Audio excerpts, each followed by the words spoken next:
Okay, here we are. Hello there. How are you, Monet? I'm good. How are you, Don? Good. So I wanted to pick up on a conversation I heard out in the hallway, and I butted in. I was walking by you and Stephanie, and there was some discussion about a recent case and some problems with the case. And I suggested you turn around and look at the mountains out there. Now your window has a mountain view, and today it's really beautiful. When I walked by there, I thought, holy cow, man. I mean, it's clear and it's kind of overcast, and those mountains are very prominent now in this time of the year, December. And I asked you guys, how long do you think those mountains been there? I'm not kidding you, for my audience. The first thing was hundreds of years. I'm going, okay, 100 years to build a mountain. I don't think so. 1,000 years, no. So I Wikipedia'd it before because I was curious, and they've been out there for 65 million years, according to Wikipedia. Now, how does that compare to your problem, right? I mean, I get these bad decisions sometimes in my cases, or something's not going well in my life, and I think about how long am I going to be here on this earth, and what's my problem going to look like 60 million years ago or from now, while those mountains are still there, right? So that's a good perspective. I'm glad that they're there, right? And California is littered with them. So even when you're driving and you got problems, just look at the mountains. So before we talk about it, because you and I are going to talk about an appellate court decision today, and it's going to deal with the domestic violence case that I think was kind of interesting, and we could kind of relate that to some of our cases that we've had without naming names. I wanted to let you know, and you probably don't know this, but recently I got to escort a princess, and I also got to sit down and have breakfast with a queen. I heard about it. Oh, you did hear about it. Okay. So this was a big thing for me. So, of course, I'm talking about in Pasadena, and this is only in Pasadena you get experiences. I'm part of the Chamber of Commerce, and I've been active with that. I'm an incoming president in a couple of years. I can't say that I'm the immediate, but in a couple of years I'll be the president. And I've been going to this breakfast every single year for probably like the last, 12 years. And this last year, because of COVID, they didn't have it. But you got to wake up really early. You get down to the hotel at 7 in the morning. And it's this real special event, because what happens is it's the bringing together of the business community, the government officials that are there, and then the Tournament of Roses. And it's like this very intimate huddle of people that talk before the world descends upon Pasadena. Before January 1st, where cameras are all over the place and millions of people around the world are watching our parade and then watching the football game, we get to kind of get together and talk about what it's going to look like and what the planning was, and actually meet the powers that be that put it all together. In addition to that event, what they do is they walk in the princesses from the, I guess it's the Rose Court. Is that what it's called? I think so. Okay. And of course, the queen comes out and stuff like that. So this year, after attending this thing for 12 years, they asked me to escort one of the princesses. And here I am. I'm a 62-year-old man, okay? I've got grown daughters who, by the way, had tried out for the tournament court, or in the Rose Court before, like so many young ladies in San Gabriel Valley. They didn't make it, which I'm still contesting to this day. But, I actually got to do this, and stuff. And I love young people that are successful. And, it was really cool sitting down, not only, actually escorting one of the princesses to her table and getting to talk to her a little bit. But then I got to sit at the table with the queen, who attends La Cañada High School. And she, was talking about that she was in speech and debate in high school and stuff, and I was thinking, wow, man, I bet you she wants to practice law. And sure enough, she does. And I've invited her to intern here, by the way. But it was the coolest thing in the world to really look at somebody that is, on top of her game. And could you imagine the confidence you would have after competing in that and becoming the queen? Because it's really all the schools in the general area. All the schools participate in advancing people to become, part of this court. And this one person makes it every year, Now, you didn't go to school locally here, right? So you weren't part of that? No. I went La Crescenta, so not really. Yeah. Well, actually, no, I don't know. I don't know if they're feed into that or not, because that's pretty close, but I don't know. I know La Cañada does. Mm-hmm. Glendale schools, I think, do. But definitely like Alhambra, Arcadia, Pasadena, all the high schools. I mean, even if we did, I wasn't super involved. Because you were too studious. I know you. You would have made a great one, though. But I tell you who did. It was Brooke tried out. She said she did. Yeah, she would. Yeah, and she said that I hope she doesn't mind me saying this, that she didn't go far in the tournament. Some of her classmates went a little bit further and stuff. And I don't know exactly what they look for, but usually these people are pretty impressive. They're going to go on to some big schools, and they've got big dreams and stuff, and it's fun. I just love listening to the young people with their aspirations and, what it took for them to get where they are, Okay, so let's talk a little bit about the new case. So I assigned you a case that we could talk about today.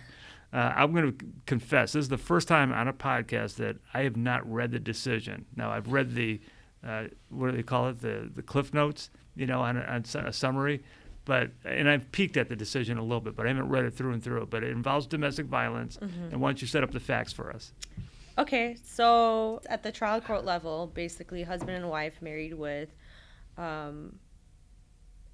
think more than a couple of kids, I think 6 kids they had together, married for a while. They filed for divorce. Then wife at some point files for a domestic violence restraining order based on several facts, some of which include husband calling her names in front of the kids, taking away her cell phone, demanding that she leave the house, and then threatening to kill her. So before you go for it, did we talk about what's the name of the case? The name is FM and MM. Okay, and it's a 2021 decision. Correct. Now, I'm wondering, I don't know if the decision talks about this, but is this a COVID case? It'd be interesting. What are the dates on it? Well, it was published in June of 21. The marriage, the filing date was 2018. So probably not then. It was probably pre-COVID, I'm going to guess. But one of these days, we're going to be sitting here talking about what was going on with people during the lockdown and stuff, right? It might have been because wife filed in August of 19.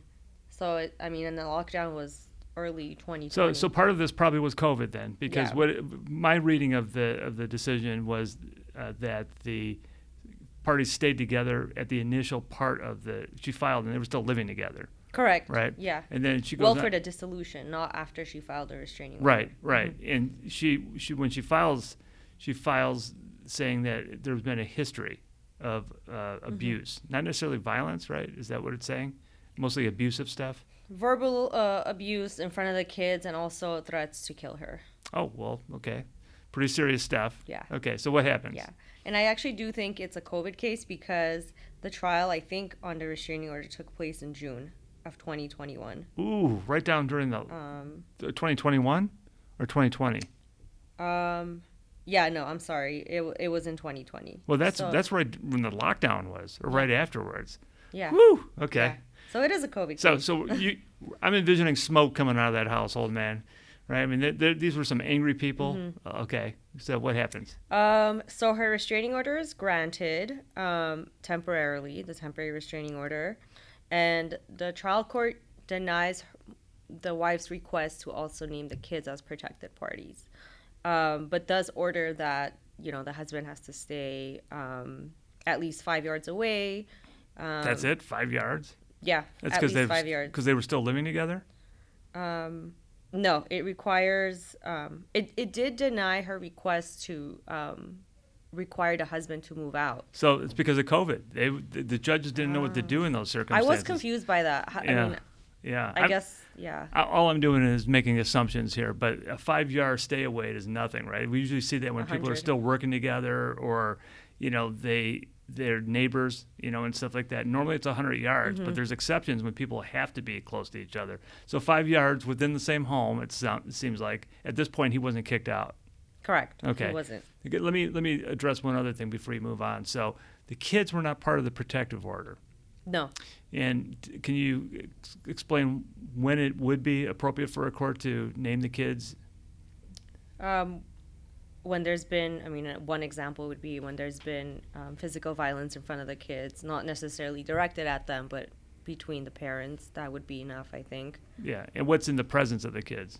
That's a factual call for the court. I don't know the answer to that, but there's sometimes the kids are right there in the room mm-hmm. when there's this physical violence. There's other times where they might be in the room next door, or there are other cases where they're in bed sleeping. Right? I don't know if we've got any real clear decision on that yet. I think it is like case by case, fact by fact, depending on the judge.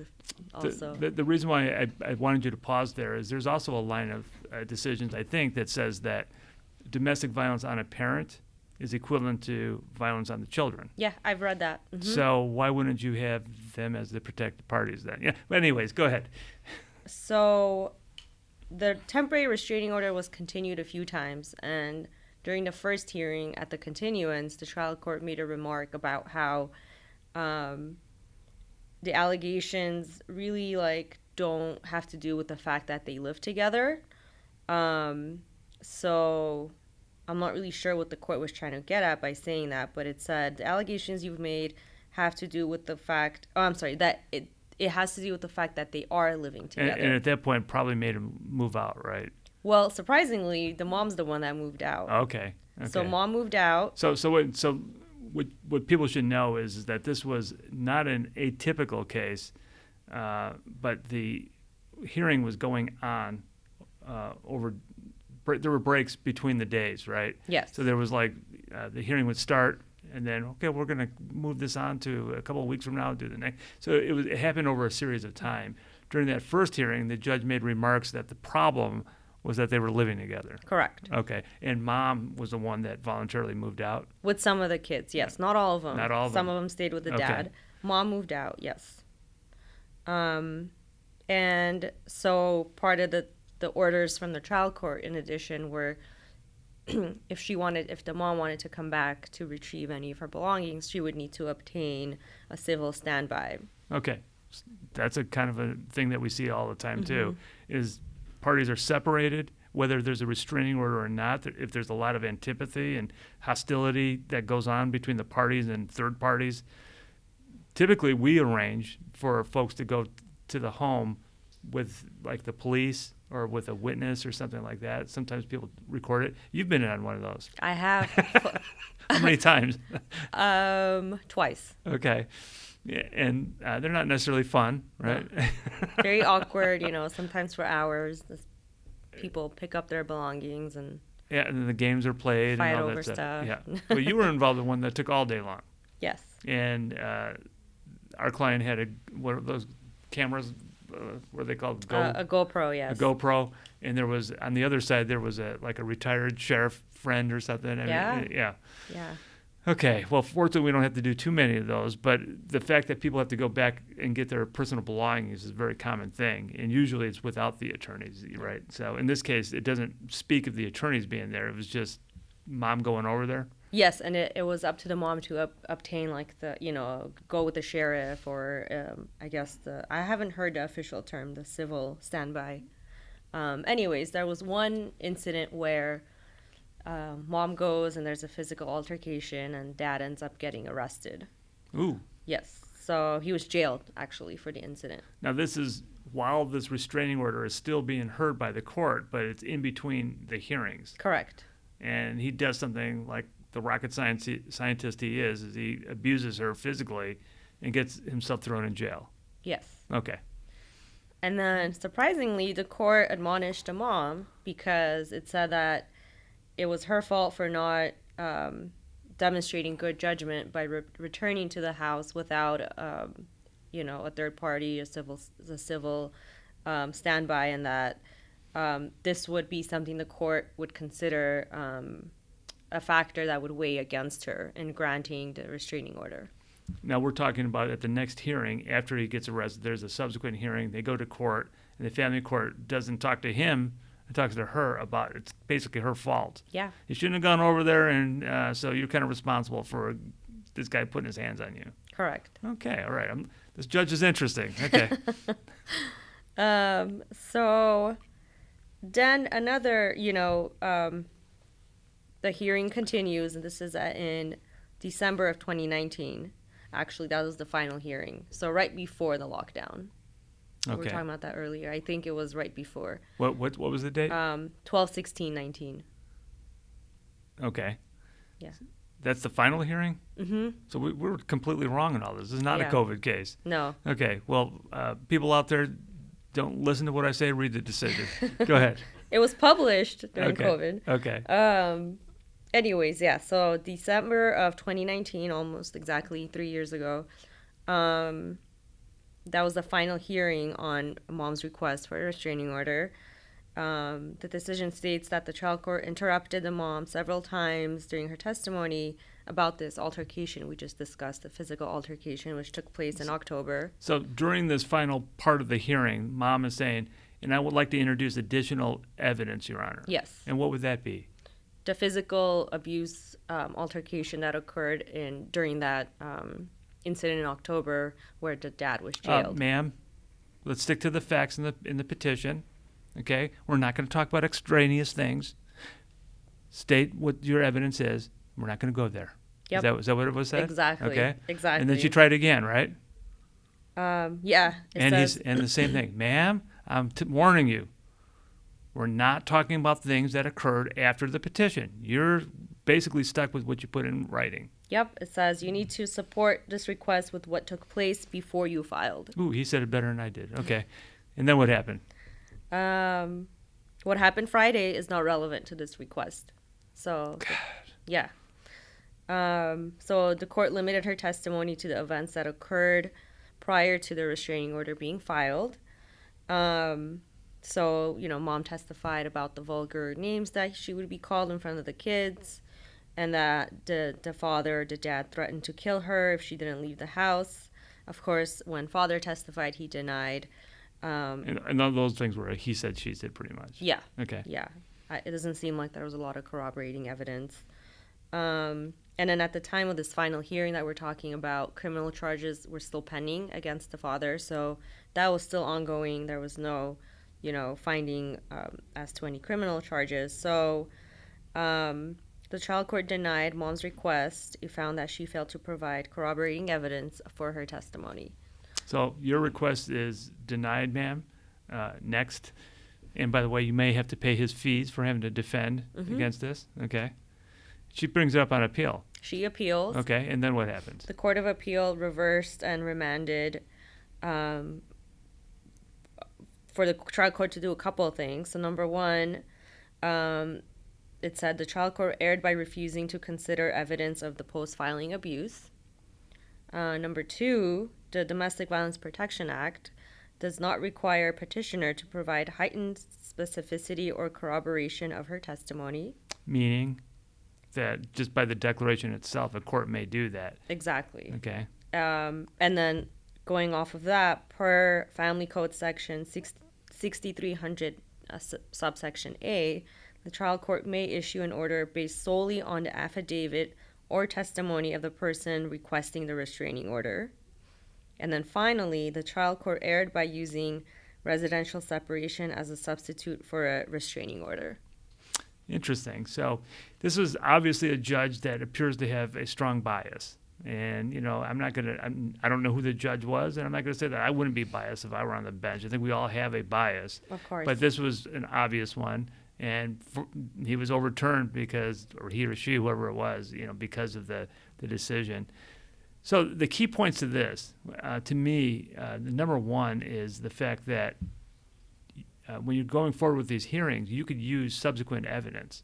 And we've had a lot of cases. I had one case where my client was accused of domestic violence and domestic abuse. We took the complaining party's deposition, and it became real apparent that now this was more of a gatekeeping type of a scenario.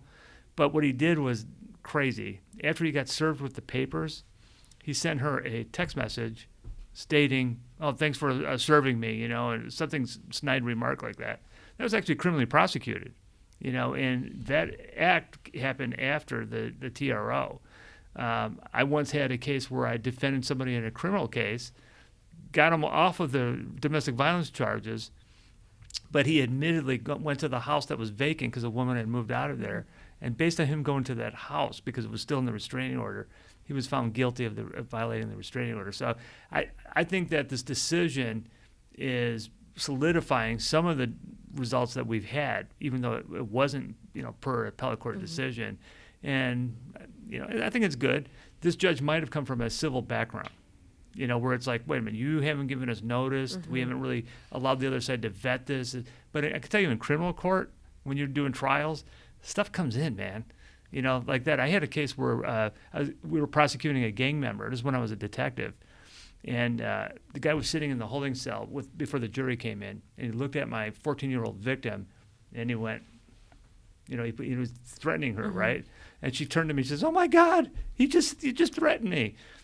Guess what? That came into evidence in front of the jury and stuff. So, I mean, it's very common in some context here. And I could see why it comes in, but it's surprising maybe to many. What are your thoughts? Actually, this was interesting to read because I remember you and I had a discussion where there was an attorney in our office. He no longer works here, but when he would file restraining orders or defend against them, he would always preemptively file a motion to strike. It was a motion to strike or some sort of civil motion, basically preventing the victim from alleging facts that are not contained within the initial filing. And I was like, why don't we do this? And you said, I mean, that's not gonna hold because that's actually incorrect. They could bring up things that happen that are outside of this declaration. And they do clearly. Yeah. So that reminds me of the trial that we had where those text messages were coming in after we thought we had everything and the judge allowed it in. So it's really kind of the Wild West when it comes to restraining orders in a lot of ways. The courts, I think, view this as so important that we separate and protect people that we're going to loosen up a little bit and let the evidence come in, right? Yeah. Well, the other part of that decision that I thought was important was, this judge had said, look, we're going to keep you guys 5 feet away from each other, pending the ultimate decision. That doesn't solve anything, right? I mean, if you're in the house with somebody and you're bickering and somebody's threatening you, 5 yards or 5 feet or whatever it is, that ain't going to work. That's crazy to me. And the fact that the victim was the one ordered to move out. Yeah. So, I'm sure that this woman got some help from a good attorney to help her appeal this decision. Read the last part of this too. What was the last part of the decision? That the court erred by using residential separation as a substitute. That's one. I mean, obviously the court can't get cute like that, and say, okay, I'm not going to issue the restraining order, but I'm just going to order somebody out of the home, right? Right, like a creative substitute. There's no substitution. And what was the one before that? That the DVPA, the 6300A, section 6300A, the court may issue an order based solely on the affidavit or that's the one testimony.